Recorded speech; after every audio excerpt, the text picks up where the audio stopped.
Corporate Jagadish గారు, గతంలో దీన్ని జగన్ ప్యాలెస్, జగన్ ఇక నివాసం ఏర్పరచుకోవడానికి ప్రభుత్వ ధనాన్ని దుర్వినియోగం చేస్తున్నాడంటూ తెలుగుదేశం పార్టీ నేతలు దుమ్మెత్తిపోశారు. కానీ ఇప్పుడు ప్రభుత్వమే బకాయిలు చెల్లించాలి, విద్యుత్ బకాయిలు అంటున్నారు. అంటే ఇది ప్రభుత్వ ఆస్తి, ప్రభుత్వానికి సంబంధించి వినియోగానికి సిద్ధమవుతున్నారని స్వయాన కూటమి నేతలే చెప్తున్నారు. కాబట్టి ఈ జగన్ ప్యాలెస్ అన్నారు కాబట్టి ఈ బకాయిలు అంటే పవర్ బకాయిలు ఏవైతే ఉన్నాయో మా జగన్మోహన్ రెడ్డికి, వైఎస్ఆర్ కాంగ్రెస్ పార్టీకి పంపించండి, మేమే పే చేస్తామని అంటున్నారు కొండ రాజు గారు.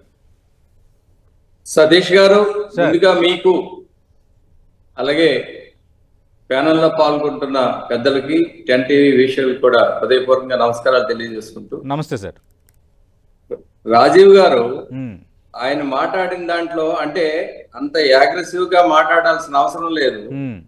మేమేం చెప్తా ఉన్నామంటే ప్రభుత్వ ధనాన్ని జగన్ ప్యాలెస్ లాగా సొంతంగా అది ఆయన కోసమే కట్టుకున్నారన్నది కూటమి తాలూకా ముందు నుంచి మాట, ఇప్పుడు కూడా అదే చాలా స్పష్టంగా చెప్తా ఉన్నాం. ఇది జగన్ ప్యాలెస్ అని లేదు, ప్రభుత్వ ధనాన్ని. ఎందుకంటే the way the construction being built, ఆ చాండ్లర్స్ కానీ ఆ బాత్ టబ్లు కానీ అవన్నీ కూడా పూర్వం ఎవరో రాజులు అలా ఉండేవాళ్ళు, అలాంటి వాళ్ళు, లేకపోతే డిక్టేటర్స్ అలాంటి వాళ్ళు కట్టుకుంటారు. అవన్నీ not for public purpose or not for any other purpose, that is only for a select. ఆయన జగన్ గారి కోసమే కట్టినట్టుంది. తర్వాత ఆయన అంటున్నారు రాజీవ్ గారు, తవ్వాలా లేకపోతే అక్కడ ఫౌండేషన్ వేయాలా, ఫౌండేషన్ వేయాలా అని. కానీ మీరు నేషనల్ గ్రీన్ ట్రిబ్యునల్ నుంచి పెర్మిషన్ కూడా, గవర్నమెంట్ అయ్యి ఉండి కూడా you have not taken the permission. That is the, అందుకే చాలా వరకు మీరు, ఇంకోటి నేను అడుగుతాను స్ట్రైట్ గా, మీరు ఒక గ్రీన్ షీట్ తో ఎందుకు కవర్ చేశారు? ఇప్పుడు మీరు ఏదైతే కన్స్ట్రక్ట్ చేసి కొండను ఏదైతే తవ్వారో దాన్ని ఒక గ్రీన్ షీట్ తో కవర్ చేశారు. ఎందుకంటే ఎన్జిటి వాళ్ళు ఇన్స్పెక్ట్ చేసేటప్పుడు అది పచ్చగా ఉందని కనిపించడానికి. ఇవన్నీ ఉన్నాయి. అంచేత మీరు జగన్కి సందేహం చెప్పాలా లేకపోతే సంజయ్ చెప్పుకోవాలా, అవన్నీ అడగడం దట్ ఈస్ ఇల్లాజికల్ అండి. That is ridiculous. మీరు పెట్టే ఆర్గ్యుమెంట్ కూడా రెడిక్యులస్. గవర్నమెంట్ మనీని ఎందుకోసం కట్టారో కూడా మీరు చెప్పలేకపోయారు. చివరిదాకా మీ ప్రభుత్వం ఉన్నంత వరకు కూడా దేనికోసం కట్టారో కూడా మీరు చెప్పలేకపోయారు. ఇనాగరేషన్ కూడా చేయలేకపోయారు. You didn't have that confidence కానీ, లేకపోతే మీకు ఒక నిర్దిష్టమైన స్పష్టత కానీ, ట్రాన్స్పరెన్సీ కానీ అందులో మీకే అసలు ఎందుకు కట్టారో తెలియదు, చెప్పుకోలేకపోయారు. జగన్ గారి కోసమని చెప్పుకోలేకపోయారు.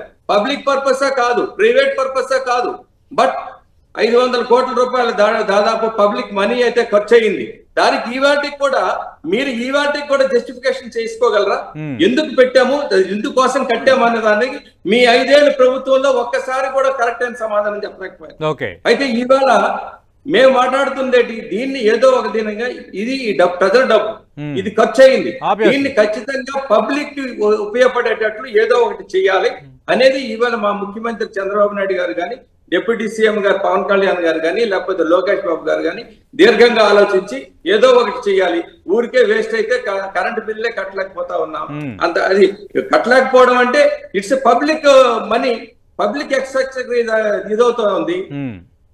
దానివల్ల అసలు ఆ కన్స్ట్రక్షన్ దేనికి చేశారో అన్నది చెప్పానండి, ఎందుకు చేశారో చెప్పానండి. For what purpose that palace is being built ఇప్పటికి అడుగుతా ఉన్నాం మేము. రైట్ కొండరాజు గారు, అంటే అది ఏ ఉద్దేశంతో కట్టారు, ఇంటెన్షన్ ఏంటనేది అప్పుడు నిర్మాణ సమయంలో కూడా మీరు చెప్పలేకపోయారు అనేది అప్పుడు కూడా ఒక ఆరోపణ అయితే ఉంది.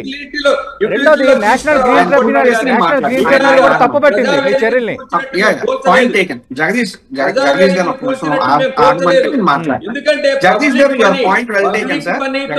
ప్రజల డబ్బుతో కట్టిన దాన్ని ఏదో వాళ్ళకి ఉపయోగించాలి కానీ జగదీష్ గారు ఎవరు చేస్తారో అడుగుదాం. దొరపటి జగదీష్ గారు, గతంలో జగన్ ప్యాలెస్ అన్నారు, ఇప్పుడు ప్రభుత్వ భవనం అంటున్నారు. నైతికంగా మీ విజయం సాధించినట్టే. గతంలో టీడీపీ అన్న ఈ జగన్ ప్యాలెస్ ఆరోపణలన్నీ ఇంక నిర్వీర్యం అయిపోయినట్టే. ఇంకా రాష్ట్ర ప్రజలకు అంతా అర్థమైపోయిందని ఈరోజు రాజీవ్ గారు మాట్లాడినా, ఈరోజు ఉదయం ఒక 2 మాజీ మంత్రులు మాట్లాడినా ఇదే స్టేట్మెంట్ చేస్తున్నారు. ఇప్పుడు వాళ్ళు ఆ స్వర్గంలో ఫూల్స్ ప్యారడైజ్ అని ఉంటుంది, అందులో తేలియాలని అంటే మాకేం సంబంధం లేదు. డైవర్షన్ పాలిటిక్స్ చేయవలసిన అవసరం ఇవాళ కూటమికి ఏముందండి? నేను ఇప్పటికీ ఒకటే అడుగుతున్నా, ఇందాక కూడా అడిగాను, దానికి రాజీవ్ గారు సమాధానం చెప్పలేదు. మీరు అంత కాస్ట్లీ బిల్డింగ్ కట్టుకొని మీరు జగన్ ప్యాలెస్ అని ఎందుకన్నా? అక్కడ ఉన్న ఫర్నిచర్ కానీ ఆ కన్స్ట్రక్షన్ కానీ అవన్నీ తీసుకుంటే మానవులు సాటి మానవులు ఉండే పరిస్థితి కానీ ఎవరు ఉండే పరిస్థితి కాదు. అది ఎవరో ముఖ్యమంత్రులు కానీ ప్రోటోకాల్ స్టేటస్ ఉన్న వాళ్ళు కానీ రాష్ట్రపతులు ప్రధానమంత్రులు విశాఖపట్నం వచ్చేటప్పుడు విడిది చేసే ఒక అతిథి గృహంగా దాన్ని మేము రూపకల్పన చేసాం అంటున్నారు రాజీవ్ గారు. అలాగే టూరిజం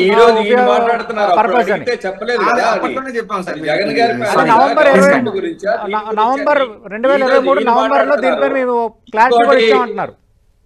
ఇంకోటి రాజీవ్ గారికి తెలియదేమో, నారా లోకేష్ బాబు గారు వైజాగ్ వస్తే పార్టీ ఆఫీస్ లో ఉంటారు. మాట్లాడడానికి కూడా మీరు వాస్తవాలు పరిశీలించి మాట్లాడాలి. బస్సులో ఉంటారు, పార్టీ ఆఫీస్ లో బస్సులోనే ఆయన ఉంటారు. ఇంకెక్కడైనా ఉన్నట్టు నిరూపించమనండి రాజీవ్ గారిని.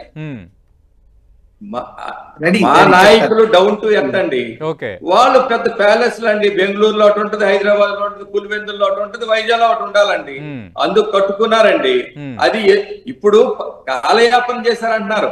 అసలు దీన్ని ఏం చెయ్యాలి, ఏ విధంగా యూటిలిటీలో తీసుకురావాలి అని ఆలోచన చేసేయడానికి ఇంత టైం పట్టింది. అసలు ఎలా ఇప్పటికి కూడా ఇవాళ మళ్ళీ గ్రూప్ ఆఫ్ మినిస్టర్స్ కూడా, ఎందుకంటే ఏ విధంగా యూటిలిటీ చేస్తే ఆ కన్స్ట్రక్షన్ చేసిన దానికి జస్టిఫికేషన్ జరిపించాలి ఎలాగన్న దానికి అర్థం కావటం లేదు. ఎందుకంటే గత ప్రభుత్వం కూడా క్లారిటీ ఇవ్వలేదు. ఈ బిల్డింగ్ ఇందుకు కడుతున్నామని ఎక్కడైనా చూపించమనంటే ఇప్పుడు బోర్డు చూపిస్తామంటున్నారు.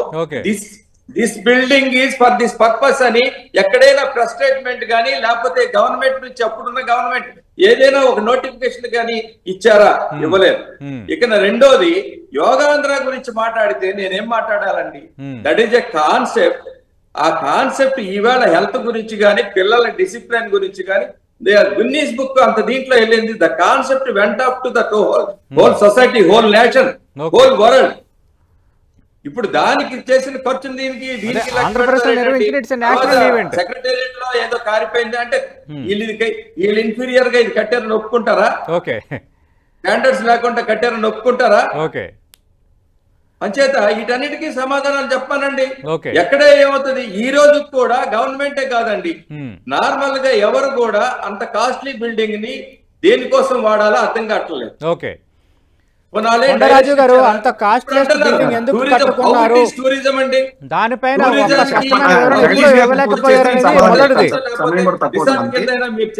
రైట్. రెండోది రిసార్ట్స్ కావాలనుకున్నారు మీరు. మీరిచ్చే డైరెక్షన్ లో కూటమి పనిచేయదు కానీ, మీరిచ్చే డైరెక్షన్ లో కూటమి పనిచేయదు కానీ మీరు ఎందుకు కట్టారా అన్న దానికి ఇవాళ మీరు మాట్లాడుతున్నదా ఎవరు వినరండి. గవర్నమెంట్ లో మీరున్నప్పుడు ట్రాన్స్పరెన్సీ లేదు, ఎవరు కూడా ఎందుకు కట్టారో కూడా చెప్పలేదు.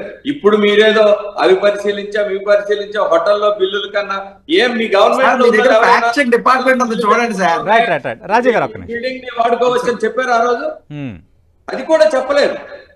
ఆఖరికి రోజా గారు అప్పుడు మంత్రిగా ఉన్నప్పుడు కూడా బిల్డింగ్ లోకి ఓపెనింగ్ వచ్చినప్పుడు కూడా సీక్రెట్ గా వచ్చి కొబ్బరికాయ కొట్టి వెళ్ళిపోయారు. అది పరిస్థితి, ఆ రోజు పరిస్థితి. ఈ ఇమేజిన్ ఆ రోజుల్లో జరిగింది చెప్పండి. ఈ రోజు మీరు కబుర్లు చెప్పకండి. నోవాటెల్లో బిల్లులు అయిపోతున్నాయి. యాక్టివిటీ జరిగేటప్పుడు, కాన్ఫరెన్స్లు అయ్యేటప్పుడు, వైజాగ్ లో అంత ఫెసిలిటీ ఎక్కడ లేనప్పుడు ఖచ్చితంగా హోటల్లో పెడతారు. దాని గురించి మీరు ఇప్పుడు మాట్లాడకండి. మీరు గెలిచిన కావాలంటే దాని గురించి డిబేట్ పెడతాం. మీరు ఇందాక అన్నారు కదా మా నాయకులు హోటల్లో ఉన్నారని, మా నాయకులు బస్సులో ఉన్నారంటే దానికి సమాధానం లేదు మీ దగ్గర. అప్రిసియేషన్ కూడా కానీ మాకు ప్రజా డబ్బుని మీలాగా దుర్వినియోగం చేసే ఆలోచన అయితే కూటమి ప్రభుత్వంకి ఉండదు. మీరు దుర్వినియోగం చేశారు, దాన్ని ఎందుకు చేశారో కూడా చెప్పలేకపోయారు. No answer for that.